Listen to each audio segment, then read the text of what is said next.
kam qëndruar vetëm, pa një shok banke që secili do i shrit me idenë e tillë. Unë mendoj që prind i kam faje.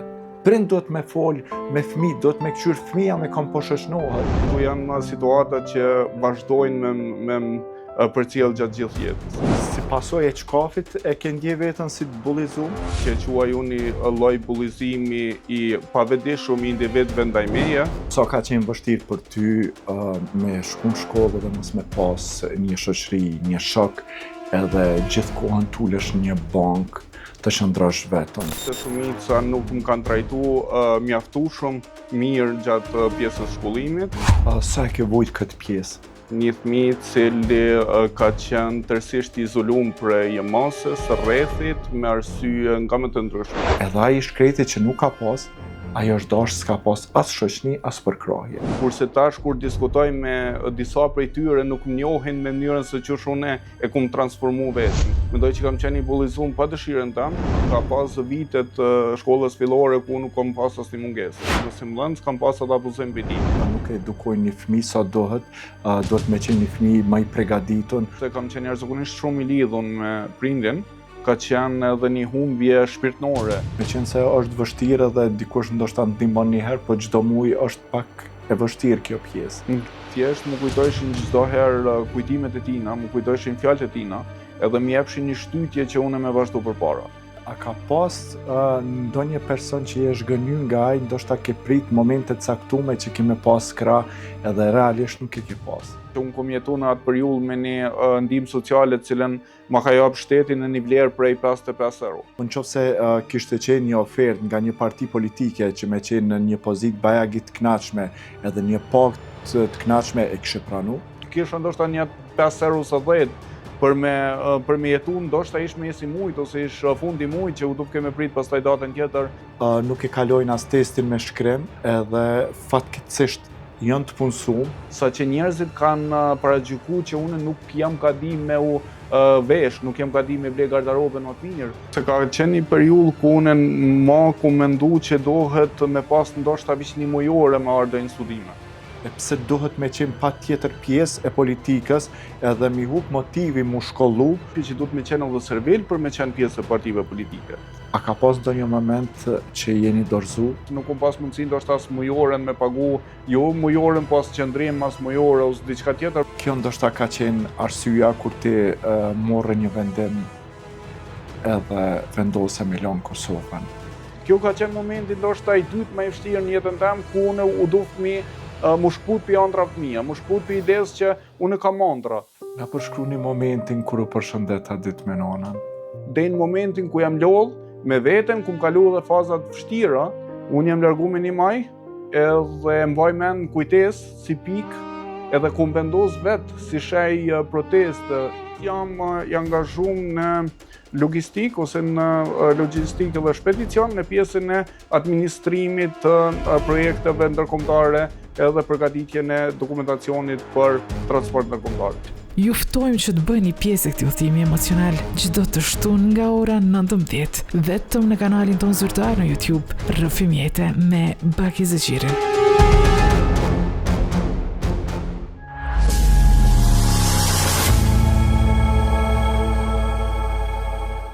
Mirëmbrëma shikues të nderuar dhe mirë se po takohemi edhe në këtë shtunë në emisionin Rrëfim Jete. Edhe sonte do të jemi së bashku në këtë studio duke sjellur tek ju një rrëfim shumë të veçantë.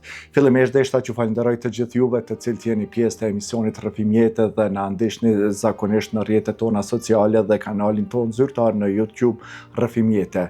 Një përshëndetje e veçantë shkon për të gjithë diasporën të cilët janë të shumtë dhe na shikojnë vazhdimisht në emisionin tonë. Sonte do ta kemi një rrëfim të veçantë. Mundohemi që çdo herë në emisionin tonë të kemi rrëfime të ndryshme, rrëfime reale, rrëfime të cilat nganjëherë na bëjnë edhe më të fortë që të vazhdojmë jetën në tutje. Në studio e kemi të ftuar një të ri i cili pavarësisht moshës shumë të re ka kaluar sfida të ndryshme në jetë, por asnjëherë nuk u dorëzuar. Çdo herë pothuajse jeta e ka bërë më të fortë dhe ai do të vjesonte në këtë studio për të rrëfyer shumë çka për jetën e tij. Andaj qëndroni me ne. Me ne dhe me ju sonte do t'jetë Rom Hajra. Mirëmbrëma dhe mirë se erdhe. Mirëmbrëma dhe për juve në studio dhe ju faleminderit shumë për ftesën. Faleminderit ty që ke pranuar ftesën që të jesh sot me ne dhe me shikuesit tonë. Faleminderit. Me qenë se fillimisht i përshëndeta të gjithë diasporën, jo tash sa vite jeni në diasporë, kështu që kemi ndenë edhe kënaqësinë pavarësisht kohës të limituar që keni kur vini në Kosovë, ke gjetë kohën që t'jesh në këtë studio dhe ta ndash rrëfimin tuaj me ne dhe me shikuesit tanë. Padyshim, vetë Rrëfim Jete është një emision i cili vetë jep jetë edhe vetë jep rrëfim. Njëjtën kohë mendoj që secili prej neve ka një rrëfim, secili duhet me tregu rrëfimin e tina, me prezantu dhe me qenë motiv për tjertë, edhe me ndiku sadopak në sensibilizimin e trive rreth disa dukurive që dikush të kalumin i ka kalu. Ram, pavarësisht që keni kaluar sfida të ndryshme në jetë, këto sfida besoj që të kanë bërë veç më të fortë. Absolut, është plotësisht e vërtet, me qenë se secila sfidë në jetën e secilit tregon për karakterin e tij, mënyrën se çushai është gjindë në jetë dhe mënyrën se çushai është i paraqit shumë para tjerëve. Gjatë këtij emisioni do të kthehemi në tema të ndryshme, në vite të ndryshme, besoj që do të rikthejmë disa vite mrapa. Do të flasim fillimisht për fëmijërinë tuaj, na flisni si ishte fëmijëria juaj. Meqense fëmijëria im fillon prej një fëmijë i cili ka lind pas 24 vite martesë të prindve, një fëmijë i cili ka qenë tërësisht i izoluar prej mosës, rrethit, me arsye nga më të ndryshmet. Duke filluar nga ideja që një fëmijë i cili është i vetëm, nuk ka vllazën edhe motra tjerë, krijon një përshtypje që duhet të ketë një kujdes maksimal ndaj tij. Fëmijëria vazhdon pastaj me pjesën ku nuk e qenë mjaftueshëm i mirë për të tjerët, me arsye që unë kam qenë një individ edhe një person që jam rrit me prind të moshës mallore. Mosha mallore tyne ka kriju dhe kufizimin tem për me pas një liri të plotë me individet me fëmijë tjerë, me kriju një farë shoqërie të përbashkët me ta.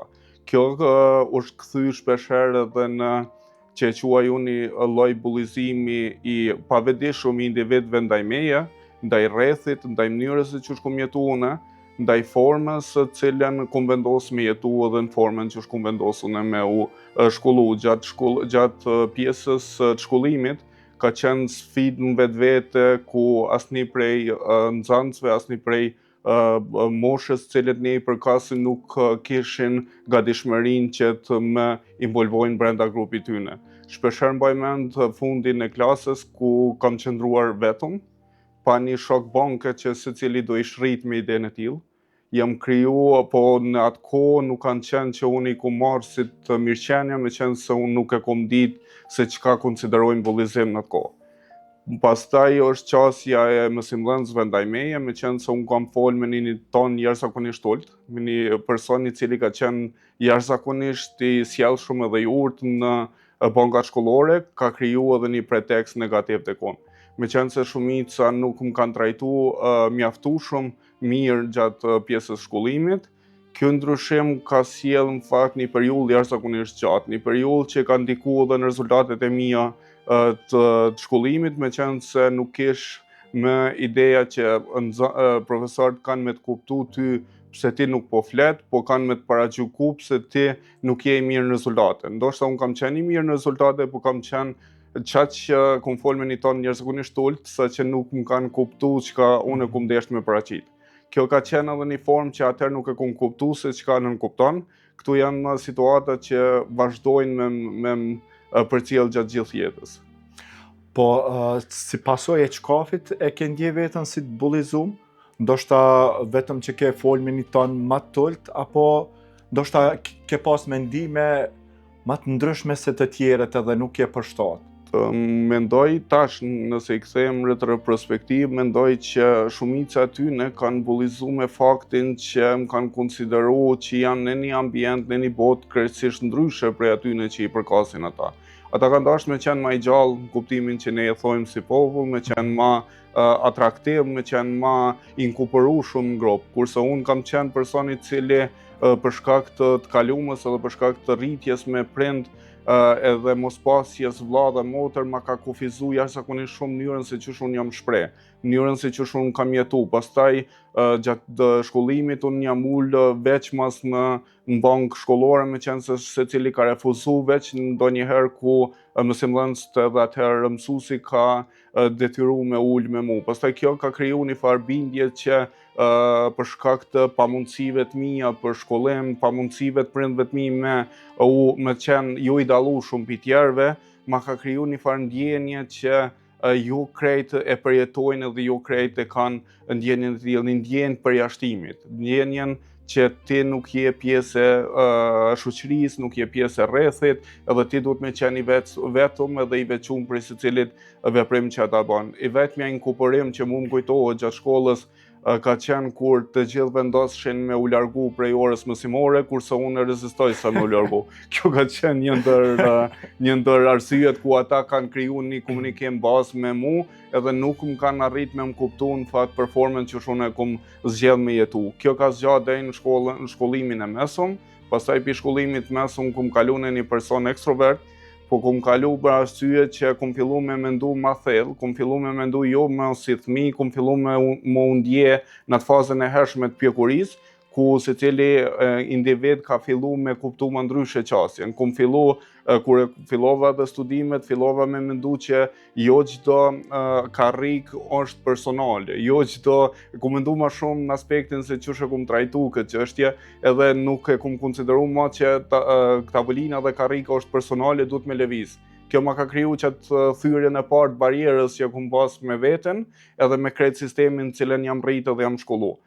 Kjo më ndikon ende në fakt edhe në mënyrën se çysh unë e komunikoj tash, ka raste ku për shkak të më vjen keq me u shpreh me një ton më të lartë, unë filloj me fol me një ton shumë më të ulët, ose në raste tjera unë filloj me fol me një ton më të lartë, ku realisht nuk po du me fol me një ton më të lartë. Është edhe një problem i bartë në fakt edhe tani. Rom, a mendon që krejt kjo të ka penalizu tek rrethi të shoqënia e shkollës për shkak se ti, siç e theke më herët, je rrit me 2 prind, nuk ke pas asnjë vëlla, asnjë motër, edhe mund të themi ke pas mendime më të pjekura, edhe për këtë arsye nuk je përshtat, apo thjesht gjithmonë ke mendu ndryshe nga të tjerat? Absolut, mendoj që mendimet e mia në raport me shkollimin kanë qenë më të përvetësume, mënyra se çysh unë e kum përcaktu, mënyrën se çysh udhtoj brenda qiti shkollimi ka qenë krejtësisht ndryshe prej individëve tjerë. Me qenë se individët tjerë në ato pak kujtime që i kam të mira brenda shkollës fillore dhe shkollës mesme, pastaj universitetit, kanë qenë jo të mira në kuptimin që secili prej individëve ka kriju një farë përshtypje që do të me konë jashtë rrethit, jo më jashtë klasës, po jashtë rrethit. Më kanë konsideru ndoshta ndonjëherë edhe që nuk jam i përshtatshëm, ndonjëherë edhe që kam probleme me veten, kam probleme me rrethin, kam probleme me familjen, kam gjëra tilla kanë kriju një nivel të lartë paragjykimit ndaj meje. Kurse tash kur diskutoj me disa prej tyre nuk më njohin me mënyrën se çysh unë e kum transformu veten. Kum arrit me kalu prej një introverti, një personi i cili mendoj që kam qenë i shtypun pa dëshirën tëm, mendoj që kam qenë i bullizum pa dëshirën tëm, kum kalu në një person i cili ka mendim, spaku edhe elaboroj mendimin tëm. Mendoj që secili prej individëve që kalojnë faza tilla duhet me fillu me punu me veten e tyne, duhet me fillu me dalë për qësaj comfort zone që quajmë ne, qësaj zone ku ai ndjehet i burgosun brenda saj. Duhet me kalu për qiti mendimi edhe me vazhdu në një dimension tjetër, me vazhdu në një form tjetër tjetesës. O sa ka qenë vështirë për ty me shku në shkollë dhe mos me pas një shoqëri, një shok, edhe gjithkohën tulesh një bankë të qëndrosh vetën. Sa ka qenë vështirë për ty edhe sa ke pas vullnet, motiv për me shku në shkollë? Në fillimet e shkollimit kanë qenë, nëse i kthehem në retroperspektivë dhe mundohemi gërshëtu ndjenja që kum pas në atë moment, kanë qenë të jashtëzakonisht vështira. Kanë qenë pavullnetshme, po detyrueshme. Kjo ka qenë mënyra se çysh unë kum funksionu, me qenë se kum pas një qëllim edhe disa gjëra që prindi gjithmonë mi ka këshilluar dhe ma ka jep një lloj edukate që shkollimi ka rëndësi primare në jetë, pastaj vijnë gjëra tjera, karakteri, formime tjera, po shkollimi ti formon gjitha nëse ti je i gatshëm me ndjek rrugën e dijes edhe me ndjek rrugën e mirëfillt të shkollimit. Kjo ka qenë një ndër arsyet, ka qenë e pashmangshme, është tani ku i rikujtoj, shpeshherë i rikujtoj ato situata mbajnë mundi e keq, edhe pse i kam një moshë mallore mbajnë mundje jashtëzakonisht keq, për arsye që gjatë procesit secili prej neve ku e ka një sfidë caktuar, një problem caktuar, mënyra se çu shtyn ato procese është më pak e dallueshme se sa ku je në një moshë mallore dhe ku i menon ato procese se si ka ndodhur. Thjesht mendoj nuk i paragjykoj asnjënin prej aty, ne mendoj që jem kanë nxënës dhe nuk kem arrit me pas mendim tonin të fortifikuar dhe nuk kem pas një mendim sakt rreth çështjes, kjo i ka bën fakt secilin me paragjyku pastaj.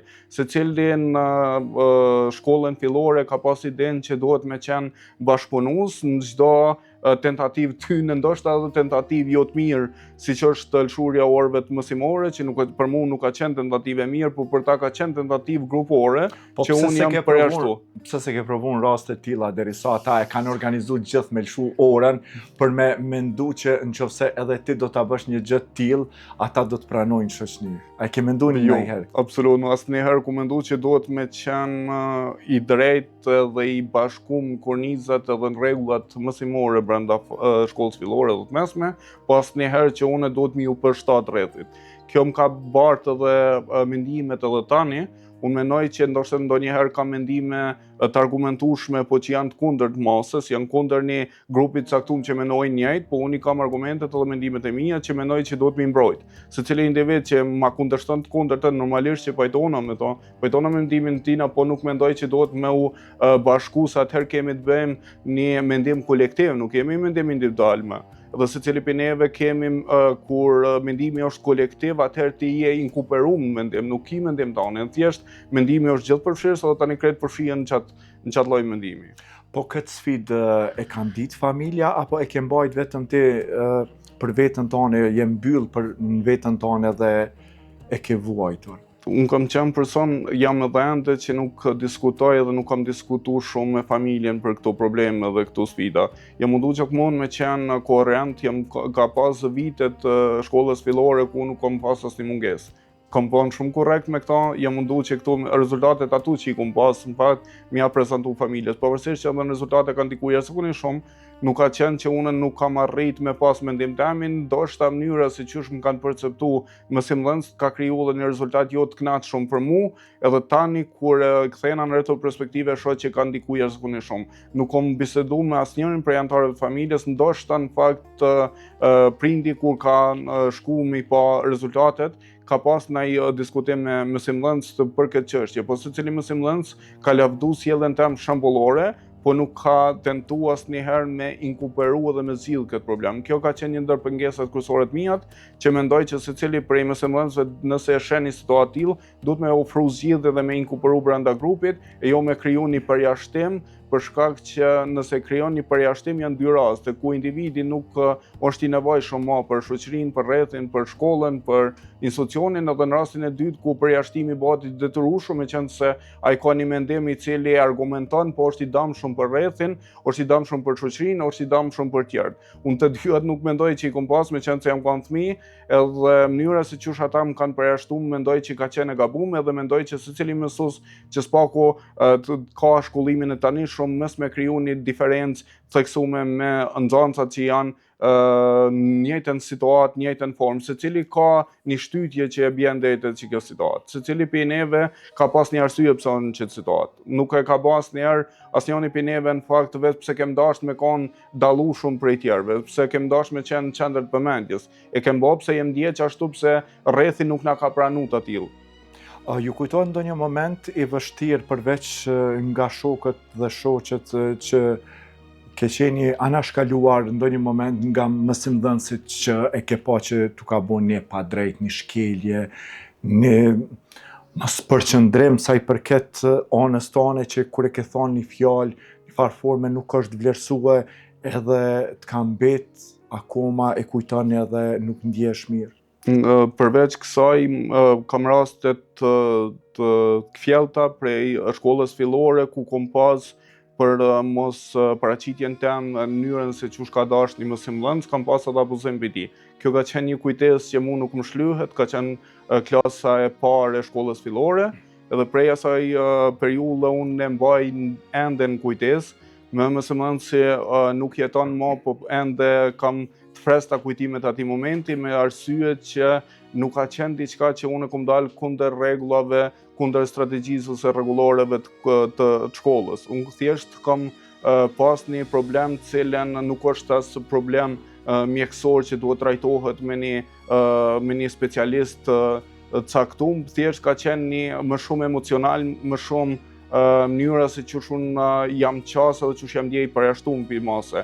Individët, profesorët përveç asaj nuk më kanë leju shpesh në fakt ose më kanë përjashtuar me idenë që duhet me pas një notë kaluese vetë pse ky nuk flet ose ky nuk është i sjellshëm ose nuk e prish orën ose diçka tillë. Kjo më ka ndikuar jashtëzakonisht negativisht për shkak që nuk kanë kërkuar mendimin tim, nuk e kanë kërkuar mënyrën se çush unë e shprehna, nuk e kanë kërkuar me bën një indikator vlerësues të rezultatit që unë e kam, po thjesht kanë paragjykuar me idenë që ku të paragjykojnë ndaj meje, krijojnë një farë rezultati jo të kënaqshëm për mua. Në atë kohë ata nuk e kanë brejt, ndoshta unë kam qenë për një notë më të lartë realisht, por shpeshherë mu ka pas notë kaluese vetë pse unë kam sjellje shembullore. Për mua sjellja shembullore dhe vlerësimi real duhet me qenë i diferencueshëm. Ndoshta një notë mundet me ndikua edhe gjatë të vlerësimit për shkak të sjelljes edhe korrekcisë që ke pas brenda ore. Po mendimi jam është që vlerësimi duhet me kanë i dallueshëm prej sjelljes shembullore. Këtu e mendoj që kanë kryesisht ky diferenca që kanë kriju mësimdhënësit ndaj meje. Sa e ke vujt këtë pjesë? Në periudhën ku e kom shty procesin përpara, ku kam qenë fëmijë edhe thjesht nuk e kom ditë se çka dojnë me thonë disa terma bazë që tash i di, ka qenë jo shumë e vojtshme. Mendoj tash po nëse i kthejmë retrospektiv, shpeshherë mendoj, shpeshherë jam brenda aty në situatave, edhe mendoj se si tjerët munden me u ndje njëjtë, se si tjerët munden me kon situata tilla. Vuj, kam vujt edhe vuj ende në fakt prej situatave që më kanë kalu. Thjesht është një periudhë e jetës ku krejt ato që ti ke shty përpara, kthehen në një këndvështrim krejtësisht tjetër, kthehen si ngarkesa, kthehen si emocionet pa përpunume, e që ti duhesh me i përpunu, po për me i përpunu ato, duhet një kusgjatje jashtëzakonisht e lartë për me arritin në nivel dëshirueshëm individi. Po sa ka qenë vështirë për ty të njëjtën kohë me pas arritje të shkëlqyeshme në shkollë dhe të njëjtën kohë mu ballafaqu me gjitha këto? Ka qenë jashtëzakonisht, më ka qenë nëse i kthejmë retrospektiv, ka qenë ndoshta tash kish qenë e pamundur në kohën edhe mënyrën se çush jam aktualisht. Ka qenë siç e thash më parë, një bindje jeme individuale që duhet me qenë i suksesshëm, duhet me dalë prej asaj paragjykimit, përjashtimit që e kanë kriju vetë se rrethi e kanë kriju, ndoshta jo veç rrethi që nuk më kanë njoft, kanë kriju edhe rrethi që mu më kanë njoft, kanë kriju një paragjykim tillë, për shkak që e kanë në një formë mendoj që e kanë keq përdor mënyrën se çush unë kam qenë në atë periudhë. Keqpërdorimi i kësaj mënyre se çush unë kam qenë atë kohë, ka kriju edhe një hendek mes asaj që njeri duhet me qenë i suksesshëm, me pas rezultate të mira, edhe në njëjtën kohë do të mu përballë me një lloj paragjykimi i cili atëherë ka qenë shumë më i vrarë se sa nëse një paragjykim bëhet për një person mallor. Një paragjykim për një person mallor, po flas për rastin tim në moshën që kam aktualisht, është më i përballueshëm. Për një fëmijë është shumë më i vrasht, shumë më i lëndueshëm, shumë se fëmia nuk ka që ka me arrit me përpunu mirë emocionet, me përpunu mirë fjalë që i thuhet. Ndoshta nuk i ka ditë as në kohën ku po flas unë për këtë lloj dukurie, ndoshta edhe mësuesat edhe nxënësat në këtë rast nuk kanë ditë as me bë leximet e para në fakt, nuk kanë ditë as me lexu edhe më kanë të pavarur në këtë aspekt. Çka mendoni në këtë aspekt, kush i ka fajet prindrit që ndoshta nuk e edukojnë një fëmijë sa duhet me qenë një fëmijë më i përgatitur, mu ballafaqu me njerëz ndryshëm, edhe nëse e takojmë me një person me aftësi të kufizuar, do ta përgatisim fëmin se si do të mos sjell ndaj tij, apo mos me bëni një sjellje të çuditshme që personin fjalë me bëmu një keq, e sidomos në rasti që thjesht ke qenë një djalë i shkëlqyeshëm, ke vazhdu shkollën, ke qenë shumë i sjellshëm edhe mu bullizu. Unë mendoj në këto raste që më shumë prindrit i kanë faje, se do të punojnë më shumë me fëmijët që fëmija tjetë më i përgatitur, se shpesh herë ne jemi prind vetë dhe kërkojmë nga mësimdhënësit, nuk pe edukon apo nuk pe mëson fëmijën. Unë mendoj që 80% prinde duhet me eduku fëmijën, e 20% është shkolla, për shkak se ne kohën më të madhe duhet me fëmijë me kalu. E sidomos kur bëhet fjalë të këto tema të tilla, të bullizimi, të anashkalimi i shoqënisë, unë e di edhe fëmija e mi që janë në shkollë ka pas raste të tilla kur më ka tregu djali. Kështu e kam një shok edhe i kam thonë, djali jam nëse askush nuk qëndron me atë shok, të lutna ti afroho edhe ti qëndron me ta. Thjesht, ti mendon ndryshe se krejt tjerët, edhe mendo veten që ti je qaj personi. Kështu që në këtë rast besoj që duhet prind me punu ma shumë me fëmijë, e sidomos ne çuditëm tash thojmë po bullizon, faktikisht bullizimi çdo herë ka ekzistu, po ne nuk e kemi ditë edhe fjalën bullizim, po me të vërtet tash viteve të fundit e din edhe vet është shumë i shprehun që ndodh që i bën edhe nxënësat me ron depresion. E me të vërtet kjo është shumë e ron. Të e marr parasysh që edhe në shkolla tash veç i kanë dërguar edhe psikologët, po prap edhe kjo është shumë pa efekt. Pse është pa efekt? Kur unë e di një rast në shkollë që është kanë mu trajtu të psikologja, edhe imagjino, psikologja nuk ka drejt me marrë nxënësin pyetje për shkak se 2 prind do të më jap në shkrimin që ajo do të më marrë në pyetje. Pse do të më jap prind?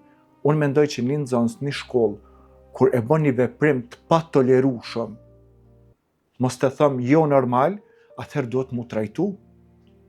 Besoj që edhe në vendet tjera merret psikologu me ta, se asnjë prind, se na i kem krenari shumë të madhe. Na mi thonë me trajtu fëmijën te psikologu, se tonë nuk e kam fëmijën e çmendur. E kjo është shumë e keqe, se na mas pari na prind e kem atë krenarinë e madhe. Unë jam në rregull, fëmija është në rregull, po nuk ka në rregull zotni. Derisa tjetrin e bën me ran depresion, derisa tjetrin e ofendon në mënyrën më të keqe të mundshme, ti vetë e ke përjetu, edhe ndoshta që ato pasoja, pavarësisht që ti nuk e dorëzu asnjëherë, ke vazhdu që ato pasoja të ti ndikojnë. Vetëm kur dikush flet për shkollën fillore apo të mesme, ty ndoshta të rrëqethet trupi, thu e çat kujtoju në për shkollës.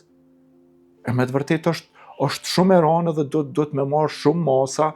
Krejt në këtë aspekt, unë mendoj që prind i kanë fajet.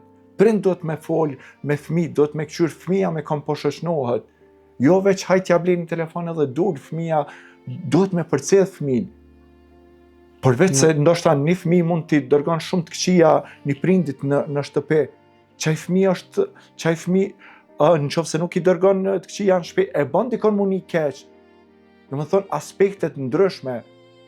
Prandaj kisha bën një lutje, meqense u lidh kjo bisedë, edhe jem prind që të dy, kisha bën një lutje të krejt prindrit që të punojnë më shumë me fëmijë, e sidomos kur është një komunikim jo i mirëfillt, një komunikim jo edukativ, është shumë e rëndë me tjetrin. Se qaj person nesër kur të rritet ka me pas problem për në punë, për shkollim, se është i papërshtatshëm për njerëzit. E ne gjithmonë po luftojmë që shkollohem më shumë, di më shumë, të bëhem popull më shumë me edukat. Jo mu krenu duke ofendu tjetrin, duke anashkalu tjetrin, se kjo ka ndodhur edhe përpara, edhe unë kur kam qenë shkollë fillore dhe jo ndalu edhe nxënësat cilët i kanë prind në pozit, apo nxënësat që të kanë pas pare ma shumë. Edhe ai shkreti që nuk ka pas, ajo është dash s'ka pas as shoqni, as përkrahje. E kjo vazhdon me ndodhë akoma. Me të vërtet është shumë e rëndë. Po shpresojmë që do të përfundoj, shpresojmë që do të ndryshoj kjo edhe sa do pak këtë bisedë do të ndikon të disa prind, për shkak se po thojmë jemi të nxanën, jemi me punë të lodhën edhe nuk po merrem shumë me familja. Do të kalojmë te diçka tjetër. Përveç këtyre sfidave, jo në moshë të re, humbet edhe babajin. Në moshën 17 vjeçare, e cek edhe ma herët, ti nuk ke as vlas motër. Edhe përveç barës që kishe angazhimet, shkollën, ofendimet, bullizimin, që tha, ty të mbet edhe barë e familjes. Sa ka qenë për ty vështirë, ta te kaloni këtë edhe mu pajtu me humbjen e prindit? Realisht, është ndoshta periudha që shumë vështirë kam të diskutoj dhe të jep emocion real mbi situatën, meqense se vdekja prindit, vdekja që ne quajmë shtylla kryesore e funksionimit familjes, është një ndër sfidat kryesore edhe më të rëndësishme që i kam pas gjatë gjithë periudhës sime të jetës. Meqense me një moshë jashtëzakonisht të re, kam mbet pa njërin prind, pa babajin, i cili ka ndru jetë në vitin 2011, meqense në atë periudhë unë isha gjatë shkollimit mesëm, edhe përveç ndikimit në aspektin e rezultateve që mundet me ndiku tek rezultatet, edhe ishim në një fazë parapërgatitore për studimet e larta, ishte edhe një barë tjetër që është përgjësia për me funksionu, jetu dhe mbijetu mbi një sistem i cili nuk ndërtohet lehtë. Kjo ka qenë një ndër sfidat kryesore gjatë kësaj periudhe, meqense se deri te vdekja e prindit, pavarësisht vështirësive që ai ka pasur dhe nuk i ka shpreh asnjëherë, mundësitë e tina edhe kanë qenë të kufizuara, po i ka bot mundura për me funksionu si familje. Pas vdekjes tina, ka qenë një barë përveç financiare, ka qenë edhe barë shpirtërore dhe emocionale. Meqense se kam qenë jashtëzakonisht shumë i lidhur me prindin, ka qenë edhe një humbje shpirtërore e tij, edhe një vështirësi e jashtëzakonshme për mi ia dalë. Pavarësisht që ka pas edhe të kaluar në sfida shëndetësore, të cilat unë jam pas përgatit prafërsisht në periudhën ku ai ka pas probleme shëndetësore, jam përgatit me atë humbje. Po meqense kem kaluar atë humbjen e tina në atë periudhë, o arë një moment ku unë nuk e kom prit, që është ka në momenti ma delikat jetës sam. U ka një mosh ku individi mundet me zgjedh mes dy alternativa. Mes alternativa për me qenë i mirë me jetën, me botën, edhe alternativës mes me qenë i mirë me to. Imponimet, varfria që më pat ka plu në atë periudhë, varfria që unë e konsideroj si lloj mbjetese, me qenë se në atë periudhë ka pas edhe vërtetësi më të theksuar me individët tjerë, unë e konsideroj një farë periudhë mbjetesës, ka qenë jashtëzakonisht e vështirë për me arrit ato ku unë du. Thjesht më kujtojshin çdo herë kujtimet e tina, më kujtojshin fjalët e tina, edhe më jepshin një shtytje që unë me vazhdu përpara. Thjesht me qenë një lloj krenarie e tina, edhe me u mburr me atë idenë që ai ka je mësu me këtë idenë që ai do të më na ndjej, me na pa, me u gëzu me suksesin ton, edhe jam rrit me qatë mënyrë se çush ai më ka eduku dhe jam mundu qatë gjithë periudhës, pavarësisht sfida financiare që unë kom pas. Sfida financiare kanë qenë jashtëzakonisht shumë të theksuara, meqense po flasim me një periudhë ku unë kam qenë në një moshë jo për drejt pune, kam qenë në një moshë ku unë kom pas aspirata, ëndra dhe kom pas synimet, cilat kanë dashur mi realizu të marrë për bazë mjetet financiare. Meqense mjetet financiare kanë qenë aq të kufizuara, saqë unë kom jetu në atë periudhë me një ndihmë sociale të cilën ma ka jap shteti në një vlerë prej 55 euro. Vlera e tillë ka qenë jashtëzakonisht e ulët që unë në njëjtën kohë mi kry studimet, ka qenë jashtëzakonisht e ulët që unë me u rimbursu me krejt nevojat që unë i kam dhe familja jam i ka, po ka qenë një farë sfide midis atij kufirit të ekzistencës edhe synimeve që unë kam pas. Synimet, ëndrat dhe qëllimet e mia nuk më kanë lënë që unë më dorëzu në atë periudhë, më kanë shtyr përpara, pavarësisht që nëse i kthehem tash them çush ku mujt me përballu, çush ka qenë sa e vështirë ka qenë me përballu. Po ndoshta gjatë procesit ku je ti mënon me arrit, ku je në atë kufirin e ekzistencës ti mënon me arrit qëllimin që më mbijetu dhe më jetu, po nuk e ke qëllimin se cilat sfida i ke rrugës. Gjatë kësaj periudhe keni pas përkraje nga familjarët, meqense ti ke qenë vetëm një 17 vjeçar dhe duke marrë parasysh ana financiare në shtëpi është shumë e domosdoshme, është e vështirë, keni pas ndonjë rreth dikush që ju ka ndihmuar në këtë aspekt, meqense është vështirë dhe dikush ndoshta ndihmon një herë, po çdo muaj është pak e vështirë kjo pjesë? Kjo ka qenë jo e mjaftueshme në fakt për periudhën që unë kam qenë, edhe kam qenë një person i cili kam prit më shumë pi vetës. Thjesht nuk kam dashur të jem i mbarur prej individëve, nuk kam dashur të jem i mbarur prej familjes gjerë, meqenëse se unë nuk kam pas përveç mamit që kem jetu në një familje të ngushtë, nuk kam pas familje më gjanë në fakt, edhe secili ka pas orientimet e veta dhe mënyrën se çush ata kanë menuar dhe çush kanë dashur me funksionu brenda jetës tyne. Kjo ma ka kufizuar jashtëzakonisht shumë edhe tyrat edhe burimet që i kam pas për individëve. Ka pas individ cilët nuk i harroj asnjëherë, të cilët më kanë jep shtytje pavarësisht statusit që kanë pas në raport me mu, pavarësisht nivelit financiar që ata kanë pas, gjithmonë kanë ofruar përkrahje të cilën nuk e harroj asnjëherë. Kanë qenë përkrahje mjaftueshme se unë më ia dal edhe me vazhdu me pjesën e studimeve, po përfshihet në këtë rast edhe pjesa e shoqënisë që ka qenë e jashtëzakonshme në këtë periudhë, ka qenë e pashmangshme, çdo kontribut i tyre që unë më arrit pastaj me mësimdhënësve, e gjithë personat që më kanë njohur dhe kanë besuar në ato që unë synoj mi arrit. Gjatë kësaj periudhe, a ka pas ndonjë person që je zhgënjur nga ai, ndoshta ke prit momente të caktuara që ke me pas krah edhe realisht nuk e ke pas?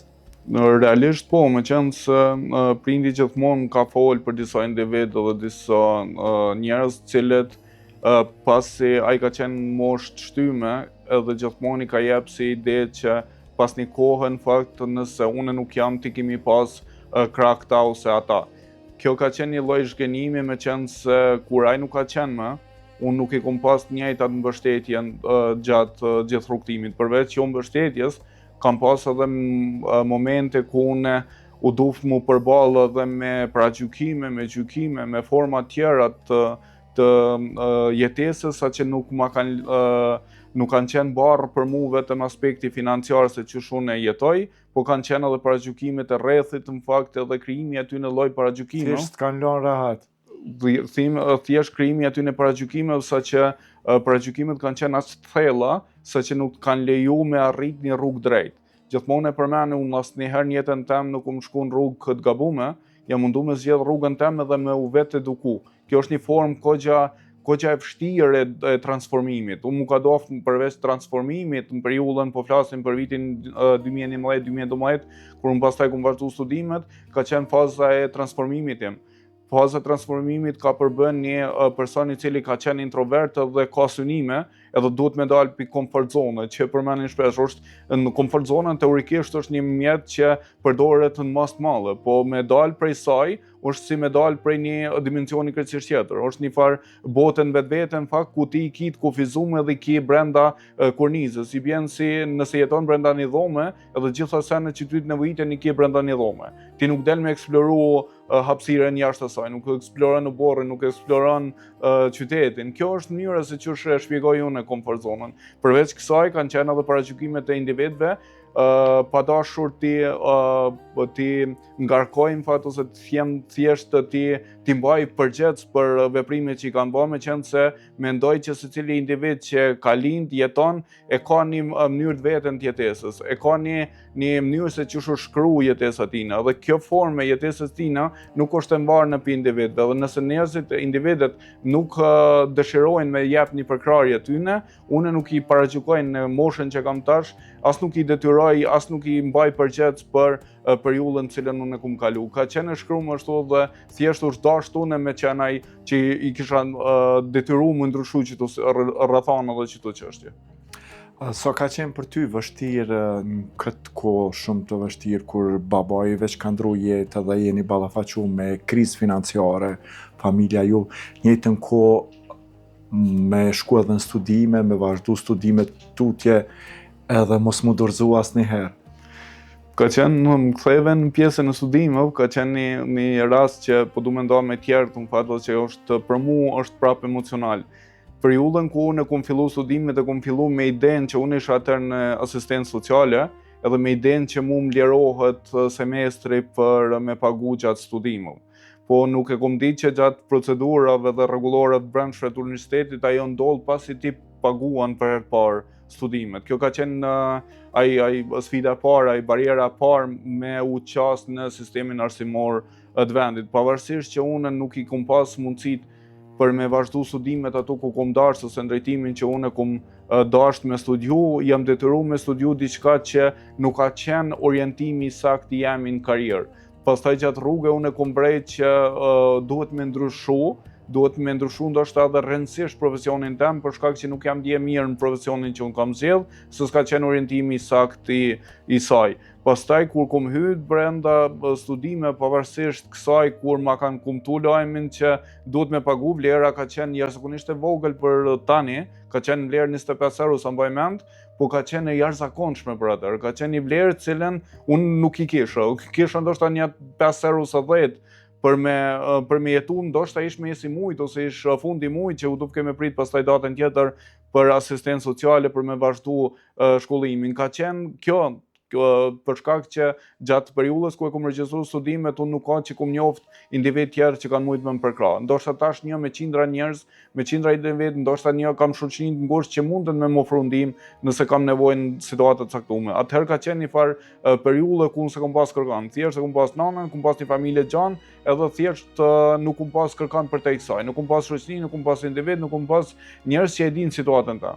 Edhe kjo ka qenë periudha më e vështirë. Po në këto raste ke kërku ndihmë nga ndonjë familjar që me ndihmu nga ana financiare për shkak se me të vërtet vështirë kur ti veç fillon studimet edhe është një shumë ndoshta shumë simbolike për mu pague apo thjesht nuk ke desht. Pendoj edhe një paralele mes një diskutimi që kum pas me një mik timin, i cili shpeshherë jam taku në aktivitete rinore, ai nuk e ka di që unë jam ka përjetoj vështirësi. Kur ne jem taku mas disa viteve, edhe ku ja kom shpjegu, ka thënë pse nuk e tregu. Unë thjesht jam kon person i cili ku mendu që dohet edhe ku të paraqitesh, nëse dikush nuk i ka mundësit, mendoj unë që edhe ne secili prej neve e vrejmë. Ndoshta dikush që i ka të grisura kpucët, dikush ka me vrejt. Unë kom shku me këtë idenë që nuk duhet mu paraqit, për shkak të një ego skrenarie që vetë se mbartim secili prej neve, po në mënyra se unë qysh jam paraqit, ka tregu që unë nuk i kam mundësit. Po nuk u kanë deri në këtë shkallë. Paragjykimi ka qenë edhe me i thellë, saqë njerëzit kanë paragjykuar që unë nuk jam ka di me u vesh, nuk jam ka di me ble garderobën më të mirë, nuk jam ka di me u paraqit mirë. Nuk ka qenë problemi ato, ka qenë problemi se nuk kom pas mundësi financiare për me qenë unë i paraqit shumë për atjerve. Ndoshta kom hub shumë pik në raport me individet, ndoshta kom hub shumë pik në raport me institucionet ku jam paraqit.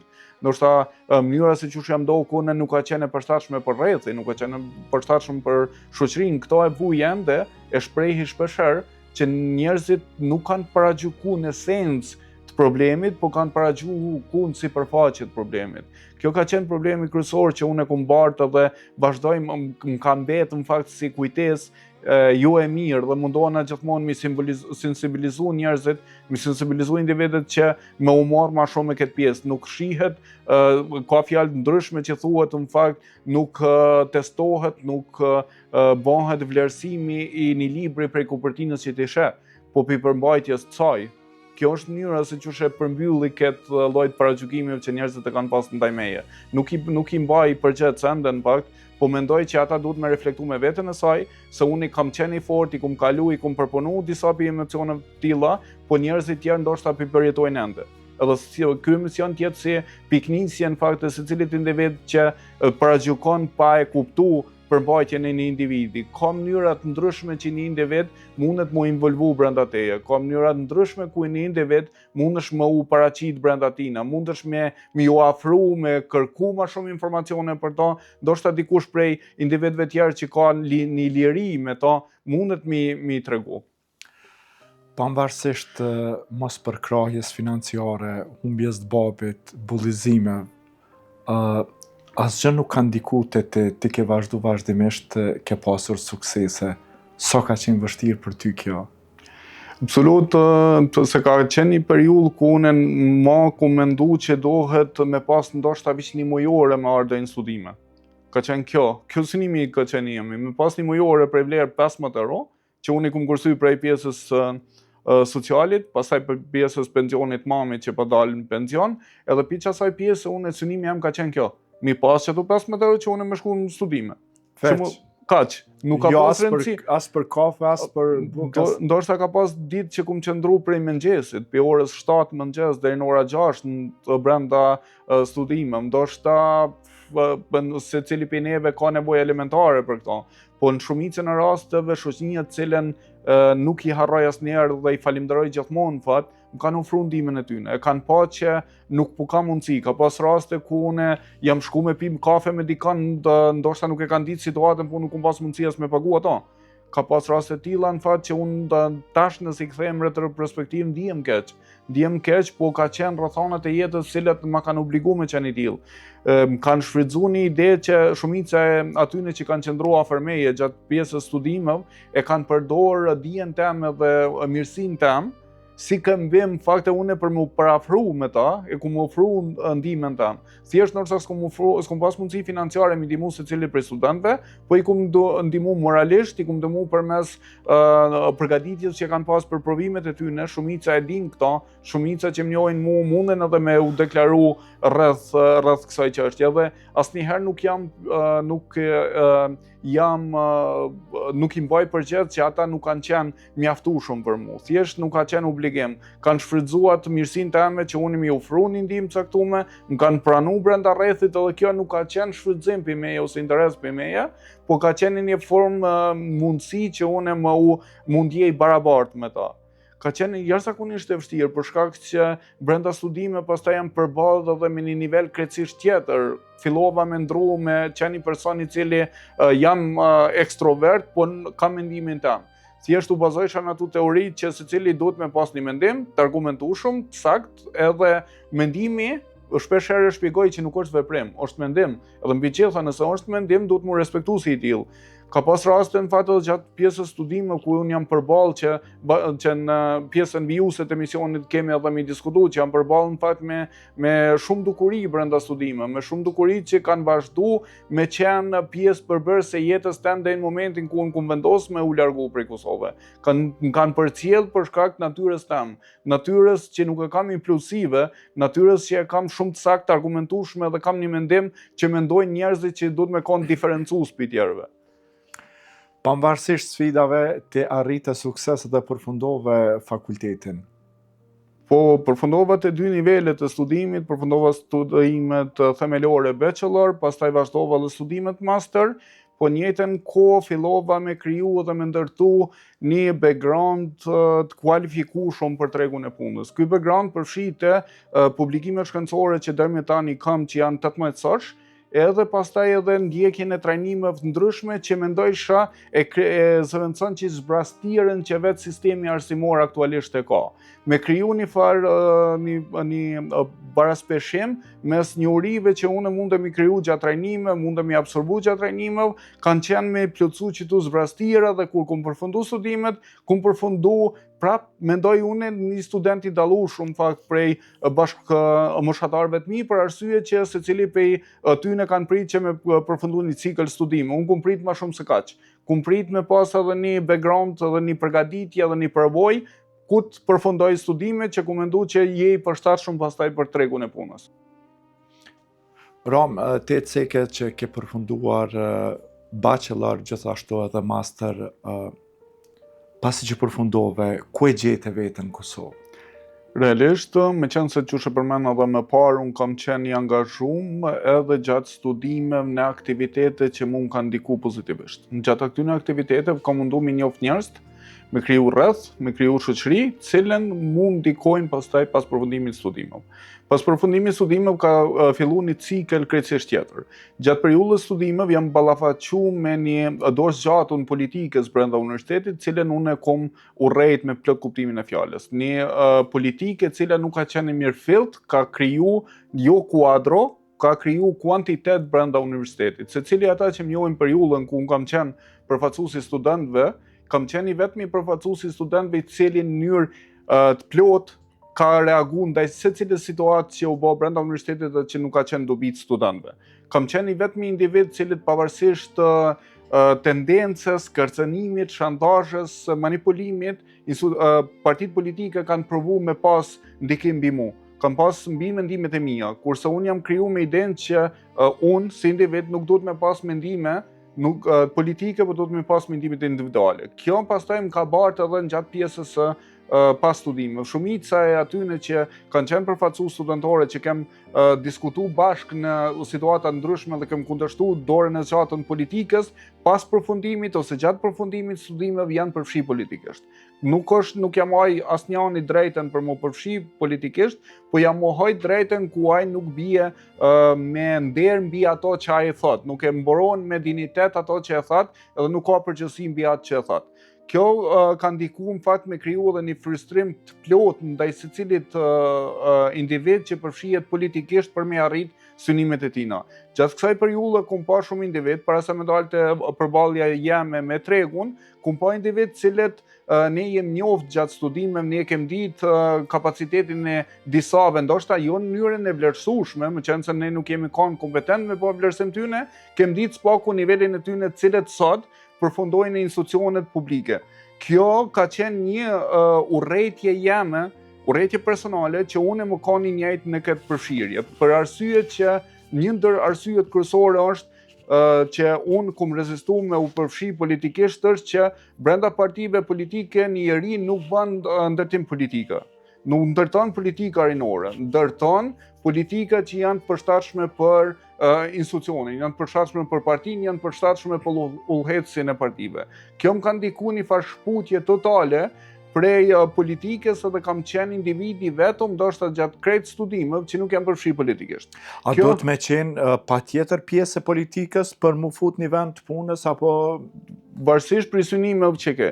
Synimet e mia kanë qenë, me qenë se kisha një background të konsiderueshëm shkencor, kisha një background përveç konsiderueshëm edhe të kualifikueshëm edhe diferencial me individët tjerë, me asistentët cilët ishin shfrytzu politikën për me hy brenda universitetit, pamundësia jam që me vazhdu ciklin e tretë studime, që ishte një shkputje totale prej krejt pamundësive që mi ofrojke, edhe për mos kyçja në institucionet publike arsimore, si kuadër arsimor, si asistent në këtë rast më ka bo me dyshu që duhet me qenë i përfshim politikisht për me arrit qëllimet e tina, ti ose të saj, se cili individ që e përfshihet. Për arsye që një kriteri cili po supozojmë ke 2-3 punime shkencore për një kuadër arsimor, kurse unë i kam 18 të publikume, disa dhe të indeksume, cilët e kanë bërë pa vlerë shumë këtë më arsye që gjithmonë konsiderohesh i mbi kualifikuar për pozicionin cilën ti aplikon.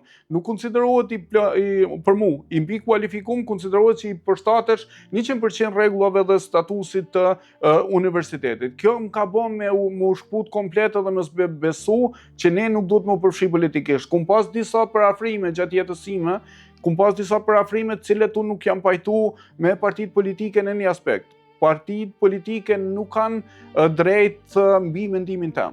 Mendimi jam është individual, nëse diçka brenda partive, gjithmonë edhe gjatë diskutimeve që i kum pas me ta, kanë qenë të tilla. Nëse unë e bashkohem me ju, unë kam mendimin tim. Nëse mendimi jam del kundër politika partisë, prapë është mendimi jam. Unë kam me dal. Nëse ju më pranoni me qenë pjesë e juve, unë kam me pas këtë mendim. Edhe dyti, unë duhet me jep kontribut me qenë se kisha kretë përvoja ime nuk lidhke vetë me profesionin tem si ekonomist, po lidhke me ndërtimin e një edukurie si përfaqësimi studentor dhe rinor. Desha me ndiku edhe me kriju politika më të mirë fillta për studentët, për rinin, desha mi përfaqësu ata në mënyrë më të mirë. Thëshin jo, dush me u përfshi politikisht me arsye që ti dush me kontribu për partinë. Ideja jeme nuk ka qenë diferenciale me ta, për shkak që kontributi jam në një parti konsiderohet në 2 shtyllat e para që i përmenda. Nuk konsiderohet që unë me qenë individi cili shpëndoj fletushka dhe shpëndoj postera për kandidatet politik, për me arritur në një notë të kënaqshme tek individet cilët pastaj shohin një potencial të une. Ky potencial nuk është më i matshëm mbi bazën e dijes teme, mbi bazën e argumenteve që unë i kam për një situatë caktuar, po bazohet kryesisht në kontributin kuantik të situatës. Kontributi kuantik nënkupton që nëse ti ke shpërndar 200-300 postera dhe spaku ti ke qenë vulgar në raport me individet tjerë, ti ke me morë një notë mirë. Kjo më ka bë mu zbe qëndrimin tem për përfshirje politike. Edhe mendoj që secili që spaku dën me funksionu ndershëm, vije deri në një pikë ku lodhet të provu të bërë vatje dhe kaluin vitet pastaj me këtë orvatje. Po flasim prej studimeve dhe pas studime mbi 10 vite orvatje për me arrit një pozicion pune që e dëshiron. Thjesht ëndra mes punës zakonshme dallon. Thjesht në Kosovë kum pas ëndra të cilat unë kum desht me shty përpara, kum desht me ndje, kum desht me kontribu për to, edhe ku mundu në mënyrë tërthorësi që diskutojmë mbi të emisionit, në mënyrë tërthorësi mi plotësu që ato nevoja që unë i kum pas. Ram, ti pecik që ke pas, do me thonë, oferta nga partitë politike që me qenë pjesë e partive politike edhe nuk e ke pa vetën, ndoshta me përfundu një master edhe me shpërnda broshura. Po në qoftë se kishte qenë një ofertë nga një parti politike që me qenë në një pozitë bajagit të kënaqshme edhe një pakt të kënaqshme e kishe pranu? Nëse vetë që pozicioni kishte qenë për me ndiku në përmirësimin e politikave lokale ose përmirësimin e politikave publike, ku pozicioni nuk kishte qenë në vartësi e individëve të cilët kanë kualifikim të mungum për pozicionin që kanë, kisha qenë shumë dakord me qenë pjesë. Po në momentin ku një individ i cili mollëheq brenda një institucioni ka kualifikim ma tullë se sa pozicioni që e kam unë edhe politika që i zhvilloj unë brenda një institucioni nuk isha pranu në asnjë kusht. Me arsye që mendoj që administrata publike dhe institucionet publike duhet mu pas trupi idees që duhet me pas klientizëm, duhet me pas militant brenda institucionit, duhet me pas njerëz të kualifikuar cilët i jepet pozicioni dhe mbajnë pozicionin pa u dirigju për pjesës partisë. Unë mendoj që partia duhet me kanë një instrument, një model i cili premton edhe i realizon ato që i premton. Kjo është mënyra i harton politikat, i harton programet, edhe pastaj që hartimi që në politikave duhet mu zbatu. Unë në asnjë formë, unë pranoj vetëm nëse institucioni ka të bëjë direkt me politikat publike, ose ka të bëjë për shembull me formimin e studentëve brenda një institucioni publik që unë mu me jep kontributin profesional dërto. Nëse unë kam jep kontribut jo profesional, nuk mendoj që jam i përshtat shumë ende për një pozicion tillë. Jam dalë me idenë që ndoshta pavarësisht kufizimeve që mu kanë kriju, unë jam dalë prej këtij kohezioni, prej këtij dimensioni pa e pranu që unë me qenë pjesë e një dimensioni ku nuk pranohet e drejta për me jep kontributin tonë. Me të vërtet kjo është skandaloza për shkak se edhe unë kam përfundu fakultetin edhe sa herë ka pas konkurse kur unë kam qenë pjesë e konkurseve. Imagjino ti personat cilët kanë qenë aty që kanë pas jon kanë të angazhuar në parti politike, nuk e kalojnë as testin me shkrim edhe fatkeqësisht janë të punësuar, edhe kur e kam pa që e kam kalu testin me shkrim, edhe nuk të merr kërkush parasysh se nuk je pjesë e partisë politike, është shumë keq. Se kjo ndikon edhe te gjeneratat e reja për shkak se e shohim veten, thjesht marrë dikush e ndjen veten me qenë apolitik. E pse duhet me qenë patjetër pjesë e politikës edhe mi hub motivi mu shkollu, pse unë nëse edhe shkollona unë do të me qenë gjithçysh pjesë e partisë politike edhe përndryshe nuk pranohna. Me qenë se deshta me diskutu dhe pjesë edhe mund të lidh me pjesën tonë, ka raste ku militanizmi ose pjesa e militantëve dallon edhe krijohet tani një përshtypje që duhet me qenë edhe servil për me qenë pjesë e partive politike. Serviliteti është një farë forme ku ti nuk ki background, nuk ki përgatitje, nuk ki kulturë, nuk ki edukatë dhe tenton përmes mekanizmit politik me arrit qëllimet tua. Kjo është shumë e dëmshme për shkak që edhe nëse kthehet në retroperspektivë, shumë raste shoh që ka edhe analfabet funksional brenda institucioneve, të cilët nuk arrin me kuptu mjaftueshëm një qytetar për një ankesë tina. Edhe ky krijohet një farë hendeku, edhe thojnë tani një shtrese qytetarëve si është e mundun që këta mu përfshi në konkurset publike. Konkurset publike janë shumë të pasqyruar drejt, për shkak që padash të hyjnë në detaje tjera, në fakt edhe me pas edhe një përgjegjësi ligjore ndaj atyre që thamë, shumica e konkurseve publike që bëhen në Kosovë kanë edhe mënyra që unë vetë se i kam dëgjuar pi njerëzve individëve të cilët shpërndahet mirëmasive testi. Pastaj çaj test, nëse unë nuk e kam si pjesë e partive politike dhe një person me pa ambicie politike, po thjesht e mëson përmend komplet testin, ai komi bën 100 pikë në pjesën e konkursit. Kjo ligjërisht në aspektin e auditimit është e mirëfillt, për shkak që individët nuk e vrejnë që ka bëni deviencë të teste brenda konkurseve publike, nuk është bëni një shputje testit prej institucionit publike dhe ata që kanë background dije dhe përgatitje ndoshta janë pa përgatit shumë në ditë për me arrit një rezultat që e bën ai një rezultat cilën e ka testin e para përgatitur. Kjo është një mënyrë se qysh integrohen pastaj në institucione edhe qysh mendojnë që po ofrojnë shërbim ndaj qytetarëve. Po a ke pa kur është ndonjë konkurs nëse ke apliku për punë dikon, kur pyet dikush, nuk thet askush sa ke arrit mu përgatit për me fitu vendin e punës, po a ke gjetë dikon gjofshëm, nëse se ke gjetë dikon gjofshëm, nuk pranohesh. Do me thonë, asnjëherë nuk diskutohet dija. Veç thjesht, duhet me shku me të njofshëm. Do flasim për punën cilën për një kohë ke punu në Kosovë, ke punu me organizata, ke punu me disa punë, po me gjithat nuk ja ke dalë. Kanë qenë vështërsit prap të ndryshme, pavarësisht që ke përfundu shkollimin edhe ke mendu që shkolla është një diçka që kur të përfundon që thët populli jonë del në selamet, po realisht nuk ka funksionua asajo. Na flisni pak a shumë për punat cilat i ke bo 2 puna apo 3 puna sa ke qenë në Kosovë, edhe ballafaqimet gjatë kësaj kohe, me qenë se ka qenë shumë sfidë, të njëjtën kohë ke udhëtu nga Istogo, ka ardhur në Prishtinë, edhe kur është ditë një pagë shumë simbolike, ke marrë, ndoshta nuk ke hangër, nuk ke pi prap, ka vazhdu ajo koha studentore, edhe ka ardhur deri te një moment që ke menduar dhe ke vendosur diçka tjetër. Po dyshim pjesa ku ballafaqohena direkt me këtë situatë ka qenë momenti ku unë kam konsideru veten që jam i kualifikuar për një pozicion pune. Në momenti kryesor ka qenë pas përfundimit të studime master, ku më ofru një mundësi me punu si pjesë e stafit Muzeu Mobil të Kuadrit të Muzeut të Kosovës. Ka qenë një mik i imi, është ende, që më ka ofru mundësinë e parë që unë me depërtu për këtij kohezioni që isha mësuar me jetu.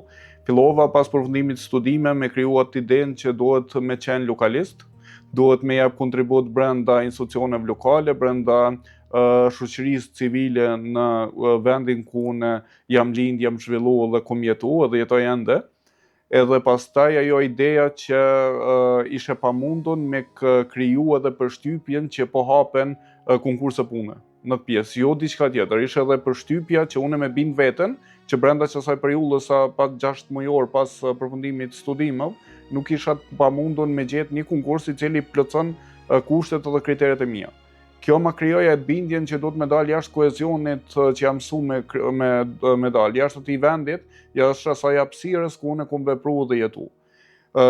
Sfida e parë ka qenë në fakt edhe një ndër sfidat bashkëdhënëse të mia kanë qenë kur unë kom vendosur me dal për herë parë në Prishtinë dhe me fillu me eksploru mundësitë në Prishtinë. Kam dëgjuar shpeshherë ide, kam dëgjuar shpeshherë mundësi ku njerëzit thoshin që Prishtina është një labirint ose një hapësirë shumë e madhe ku gjithçka mundet me u ofru brenda saj.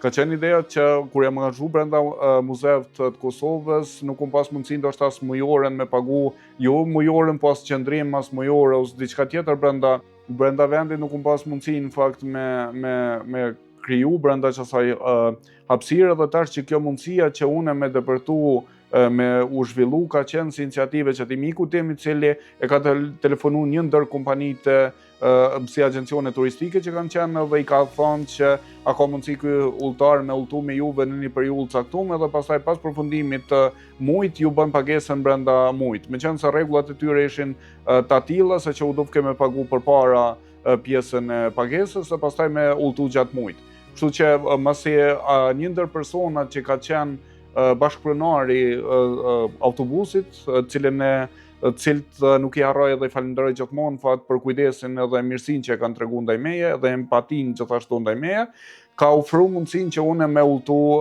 brenda intervalit caktuar. Gjatë asaj periudhe pava nevojën që kryesisht angazhimet ishin kontrata mbi vepër dhe ishin angazhime të shkurta. Këto angazhime të shkurta nuk ma krijojshin një farë sigurie për në aspektin afatgjat. Depërtimi në institucion, depërtimi në një pozitë të kënaqshme brenda institucionit ishte pamundur pa përfshirje politike, po mundësia që me punu përmes projekte ndryshme brenda muzeut ishte më relevante. Kjo ka qenë hapi I parë që unë kam udhëtu drejt Prishtinës dhe pastaj për një periudhë rreth 2 vjet e diçka, ku më udhëtu çdo ditë përfshirë edhe diellet, për shkak që nuk ka zgjat ndoshta ton kohën periudha angazhimit tim në muze. Po brenda kësaj unë kisha akumulu gjatë studimeve edhe një uri të theksuar në metodologjit hulumtimit edhe në statistikë si tërësi, edhe në përdorimin e programeve statistikore për me arrit një qëllim caktuar me to dhe në një moment caktuar fillova me mendu me kthy në mundësi për me mbjetu, një mundësi për me jetu, me pas një mundësi biznesi, krejt ato një uri që unë I kum kriju gjatë periudhës, se që nuk I kum pas mundshme mi apliku diku në një pozicion cilën unë kam dëshiru mi apliku. Kjo ka fillu pastaj me kriju idenë që me organizu trajnime të caktume, me qenë se kisha një certifikim ndërkombëtar si trajner, edhe kisha një përvojë relevante si trajner të kaluar në fakt, mendova me kriju edhe trajnime që janë specializuar për programin statistikor SPSS me veçanti edhe për metodologjinë e ulëmtimit. Kjo ka qenë një barë kryesore edhe një farë sfidë në vetvete, për shkak që kultura tek ne jep atë bindjen që edhe pas aplikimit nuk ka konfirmim të mirëfillt. Unë rrezikojsha në fakt me ato rrezikojsha me zero kapital, me fillu një iniciativë ku duvkemi pas minimalisht 100 euro shpenzime të komplet organizimit atij trajnimit, që për mua ishte një farë sfidë në vetveti për shkak që unë nuk I kisha 100 euro, po hysha në minus 100 euro për më mujt me arrit një qëllim tamin. Ka pas raste ku trajnimet që I kum bajt, kam pas fitim veç 2 euro, se kam pas fitim veç 5 euro për krejt asaj, kërkush ndoshta gjatë periudhës nuk e ka ditë, po asnjëherë nuk jam dalë me arrit se ishte një farë lloj përmbushje e synimeve të mia, meqense institucionet nuk ma kishin ofruar mundësinë që unë me qenë ligjërues, nuk ma kishin ofruar mundësinë me jap kontributin tim si trajner ose ligjërues për programin statistikor dhe metodologjinë, më detyruam pastaj me dalën e tregun e hapun, ku mundësit nuk ishin të kufizuar prej individëve që I përkasin politikës. Po ishin më shumë një gjetje e klientëve ose individëve. Pavarësisht kësaj, gjatë rrugës kum shtu edhe mundësinë që me ofru këshillime statistikore, këshillimet që janë si konsulenti I certifikuar për programin statistikor SPSS. Kjo më ka mundësu me kriju ju stabilitet që quaj unë, po një qarkullim të mjaftueshëm që unë me pas veçem një lëvizje dhe mos me qenë monoton në aspektin e asaj që ndroj. Kam baball çdo ditë, ndoshta një iri nuk e bën këtë mundësi, ndoshta një iri priton në një distancë relativisht shkurtë me udhëtu. Unë kum udhëtu në një distancë, po flasim për Prishtinën, në Istog ka rreth 80 km çdo ditë, janë 160 km udhëtim. Kum bë çdo ditë me një interval të jashtëzakonshëm, meqense se orari I autobusëve është shumë strikt, u duvke u angazhu në një konsulencë caktuar dhe që ajo konsulencë nuk kisha hapësirë të nevojshme pune. Nuk kisha një hapësirë, një zyre ku unë muj me ofru qetë pa zhurmën e qytetit, pa zhurmën e individëve që janë brenda ambientit. Unë krejt konsulencat që I kum ofru në atë periudhë ku më ofru brenda një ambienti, brenda një kafe, brenda po dhe jam kanë në atë idenë që mos po bona i tepër të qëndru gjatë, shkojsha të ndru lokalet. Dhe brenda ditës i kisha 3 lokalet preferume, cilat brenda ditës lëvizsha në të 3. Pastaj po ta kriju qatë pavarësisht të empatisë që e vlerësoj shumë të individëve që kanë qenë duke shërbyer në ato lokale, ma kanë ofruar edhe këtë mundësi dhe asnjëherë nuk më qenë pengesë për ta. Meqense u duke me sqaru, me diskutu rreth modeleve statistikore që janë implementuar, me marrë kërkesën e studentëve, nuk ishte veç digjitale, po ishte edhe fizike shpeshherë. Ka pas raste të tilla në fakt ku pastaj pa ta kriju idenë që ka ardhur pjesa e periudhës pandemisë në atë kohë, edhe ka qenë e kufizuar me gjithçka. Edhe për mua mu dok se në një moment caktuar po shuhet gjithçka. Po shuhet çdo iniciativë, çdo rreth që kum kriju, çdo funksion, po shuhet në një moment caktuar dhe kum fillu me mendu edhe krijimin e një biznesi që pastaj është edhe një rrezik shtesë që kum mbar te vetja. Rreziku shtesë ka qenë që kem kalu prej një modelit që shumica e neve nuk jem mësuar atë modelin e digitalizmit. Shumica kem funksionu në mënyrë që trajnimet kanë funksionu me trajner fizik, kanë funksionu me pjesëmarrës fizik. Kalimi i kësaj periudhe ka qenë mjaft sfiduese, edhe funksionimi i biznesit ka pas problemet e veta. Për shkak që një biznes i tillë nuk ka rigjeneru të hyra të qëndrueshme. Kjo ma vështirësoi jashtëzakonisht shumë funksionimin edhe vlerësimin tem në raport me të bërit biznes të ne. Për shkak që nëse një fabrikë ose një institucion, një fabrikë në këtë rast ose një diçka prodhon edhe ka një konsistencë të funksionimit. Kurse tek unë konsulencat ishin me periudha. Me periudha dhe mu do kemi mbulu shpenzimin ndoshta për 6 muaj, edhe për 6 muaj nuk kisha asnjë konsulencë. Pastaj brenda 6 muajve kisha 30 konsulenca. Ishe e pashmangshme me kriju një farlloj qëndrueshmërie, sa më detyroi pastaj edhe mu largu prej saj edhe me gjetë një punë, njëjtin profil të studimeve, pastaj po ta punu për një organizat ose kompani më ndryshe, cila ka qenë e fokusuar kryesisht në hulumtimin e tregut, edhe ka marrë projekte ndërkombëtare. Ka qenë në shtrim mes 2 vende, mes Shqipërisë dhe Kosovës, cilët janë vlerësues maksimalisht për stafin që ka qenë pjesë e saj, po tarifat dhe pagesa ka qenë jashtëzakonisht e ulët, saqë ma ka pamundsu me qëndru dhe me vazhdu me qëndru ato. Meqense Prishtina ka shpenzime tjera në raport me qytetet tjera, për shkak që në qytetin ku jetoj Spaku kam një vend ku mund të me jetu, kam një shtëpi ku mund të me jetu, këtu gjitha ishin pjesë e bartjes të përgjithësive për mi mbulu shpenzimet. Edhe që ajo dilke një farë deficiti jashtëzakonshëm financiar ndërmjet atyne që unë merrsha, edhe shpenzimeve që kisha dhe gjithmonë dilsha me një humbje të theksuar në fakt që muin tjetër mu duf kemi mbulu. Kjo filloi me kriju një farë bindje që krejt angazhimi jam, krejt shkollimi jam, krejt përgatitje jam, krejt forma se që shkum jetu une, vjen një moment ku ti dorëzohesh, thu që ma nuk shkon kështu edhe thjesht duhet me mendu, me kriju spari një siguri për veten, familjen, pastaj me mendu për ëndrat. Kjo ka qenë momenti ndoshta i dytë më i vështirë në jetën tim, ku unë u duft mu shkput për ëndrat të mia, mu shkput për idesë që unë kam ëndra, ose unë duhet mi realizu ëndrat e mia. Ram, pavarësisht sfidave në jetë, a ka pas ndonjë moment që jeni dorëzu? Padyshim dorëzimi s'ka qenë fjala e fundit edhe para e jamja. Unë asnjëherë nuk kam provu mu dorëzu me veten, kam provu me luftu për mi arrit qëllimet e mia. E cekja edhe ma herët periudhën kur ke punu edhe pavarësisht se ke fillu me punu edhe ke mendu një jetë ma të mirë, prap ke pas vështërsi kana financiare për shkak të udhëtimit, për shkak pagës jo të madhe. Na përshkruani këto, e di që ke kalu edhe këto një fazë begje të keqe. Fillimisht për secilës etapë të jetës nxjerrë diçka, që ajo diçka thjesht simbolizon mënyrën se që është kum kalu brenda fazës. Edhe në fazën ku unë e gjeta një punë, e gjeta një pagë që kisha ndërru me pas, ishte një biznes privat, ndoshta nuk ishin krejt ato që unë kisha arrit, ishi për afërt me mua. Nuk arritsha me kuptu një lloj paragjykimi që e kanë pas vetë individët cilën ne kem punu bashk për mënyrën se qysh unë zgjedhem me jetu. Kjo ka qenë paragjykimi që jam përballë me ta.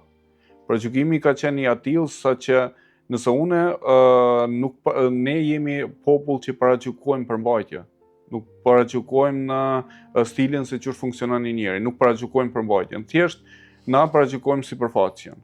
Kjo nënkupton që një individ nëse shkon punë edhe thjesht merr ushqim me veti, ka mu paragjyku pi kolegëve të punës, për arsye që nuk paragjykon me idenë që ai po don me jetu shëndetshëm, që kështë një paragjykim i drejtë, po ai mendojnë që ai nuk i ka mundësitë për me u bashku ekipit. Kjo më ka ndikuar jashtëzakonisht shumë keq, për arsye që paga që ishte jemja nuk ishte individuale, ishte familjes, ishte burim kryesor i të ardhmë, cilët ndoshta nuk isha mundësi as një kafe me shmang ose me nxjerr prej rrogës për më mujtë me dalë me një kolegë, shok ose një shoqe gjatë krejt periudhës jetës. Kjo ndoshta ka qenë arsyeja kur ti morre një vendim edhe vendose me lënë Kosovën, pavarësisht se nëna ishte e vetme. Na përshkruani si ishte momenti që ti morre një vendim të tillë. Realisht edhe në të kaluamën gjatë pjesës studimeve kam pas shumë mundësi që unë me studiu jashtë, me zhvillu një jetë me jashtë, po më kam bajt një formë e konsideroj obligim moral qëndrimi me nanën. Me qenë se ishte në mosh, ishte vjetër, po erdhi një moment caktuar të jetës ku unë kisha dy zgjidhje. Me mbijetu deri në momentin ku kufiri i ekzistencës fillon me u dobësu, ose momenti ku unë krijoj siguri për vete, familjen dhe për nanën tëmë. Pastaj kjo pjesja e shkputjes pi Kosovë ndërlidhet edhe me njohjen me bashkëshortën tëmë, edhe lëvizja një forme detyrueshme edhe obligueshme edhe vazhdimi i jetës në një vend tjetër. Pavarësisht që është sfidues, është shumë i vështirë në kontekst, edhe është shumë i pashpjegueshëm mënyra se çu shumë kam vendos me u largu.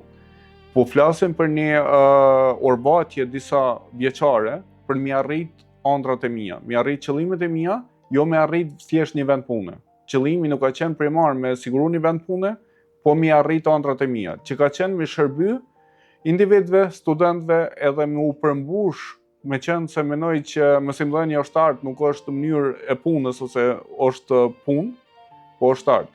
Kjo ka qenë kur vjen një moment në jetë ku njeri që përmend edhe më parë dorëzohet të u përballë me realitetin. Me arsye që shpeshherë marr komente për individëve që thonë pse je dorëzu, pse nuk kthehesh, po brenda këtij sistemi kam qenë i vetëm duke shtyr sistemin. Po i vetëm duke shtyr sistemin është e kot. Është e njëjta me atë frazën ku thuhet një pikë ujë në oqean nuk vrehet.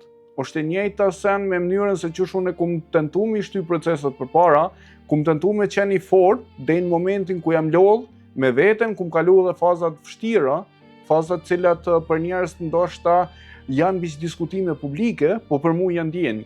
Janë faza depresive, cilat kanë qenë të u përballë veç me veten tam, edhe me disa individ që kanë njoft historinë dhe kanë njoft jetën tam.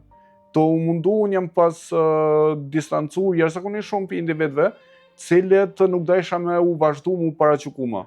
Desha me qenë vetë, të e shty vetë, po të mos u përfshi në paragjykimin e njerëzve. Kjo pastaj ka qenë edhe mënyra se qysh unë kam fillu me ndërtu një jetë atje.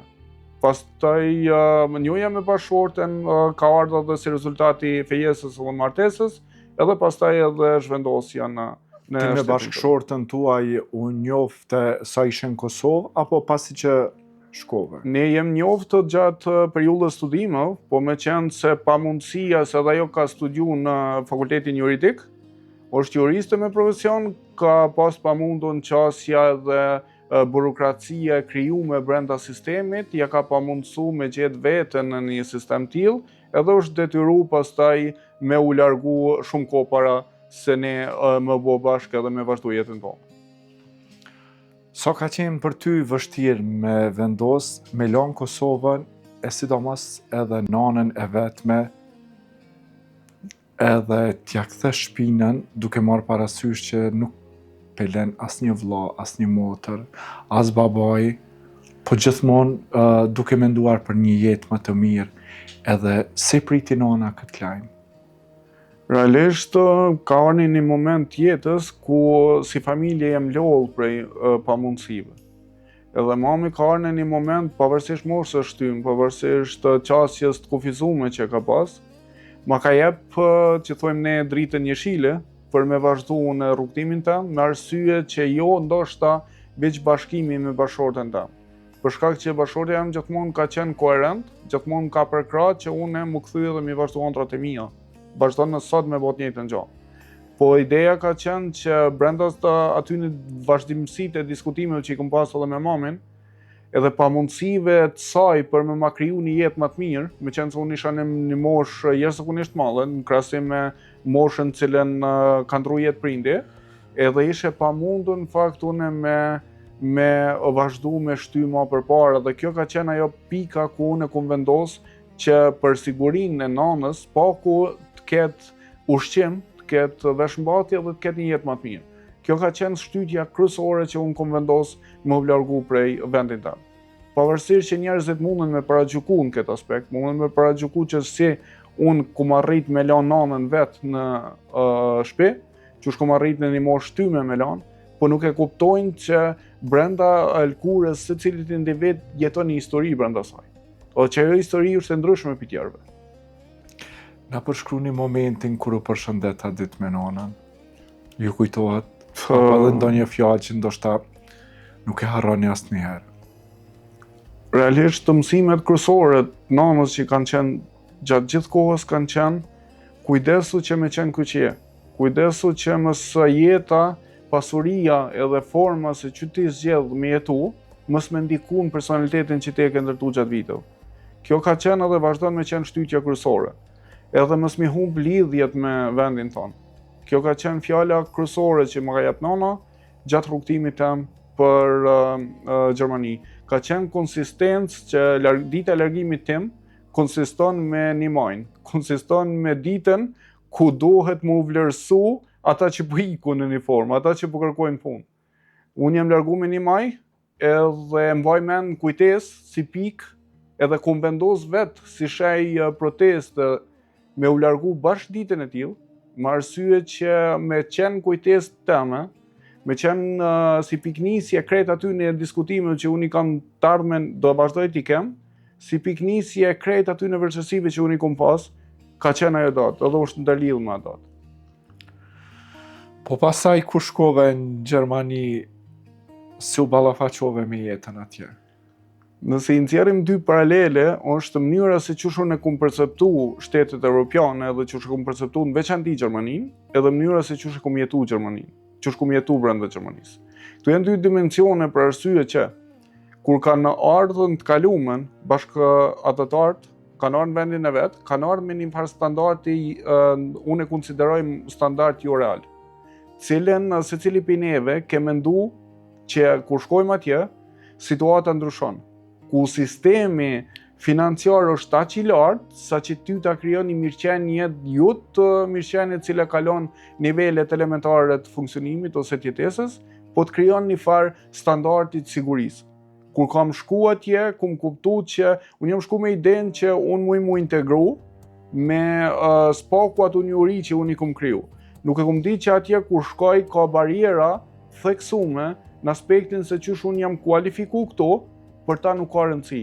Për ta ka rëndësi nëse ti ki provoj, nuk ka rëndësi çfarë lloj provoje ki brenda shtetit gjerman, ti duhet të ketë provoj. Unë isha dita e parë dhe dytë në Gjermani, unë nuk e kisha asnjë ditë provoj punë atje. Nuk disha gjuhën që disha vetëm ndoshta për anim për një komunikim shumë bazik, edhe që në 90% rasteve nuk e kuptojsha as çka po dojnë me arrit. Pastaj këtu vështirësi më kanë kriju në një hapësirë ku une jam detyruar me punu punëtrona fizike, cilat kanë qenë kundrejt kualifikimeve të mia, kanë qenë kundrejt idesë që une jam i kualifikuar, kanë një falloj krenarie, ka qenë kundrejt saj. Jam përballë edhe atje me një lloj paragjykimi, për arsye që ata të paragjykojnë ndoshta edhe që ti nuk e din gjuhën, që është një sen elementare për ta, ndoshta ata të paragjykojnë edhe ti nuk i din që funksionojnë një punë.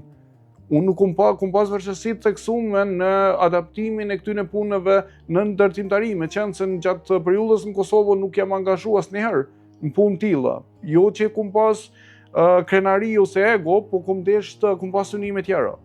Edhe kur kom shku atje mu ka duke mu përballë me qëtë realitet, mu përballë me qëto sfida, me qëto situatat, cilat më kanë bo edhe njëherë me fillu mu rindërtu për brenda, me fillu me kuptu një dimension krejtësisht tjetër tjetës, me kuptu që krejt sfidat që i kom përjetu deri tani, nuk janë matrona se sa sfidat ku ballafaqohesh me një sistem gjuhë edhe burokraci krejtësisht tjetër.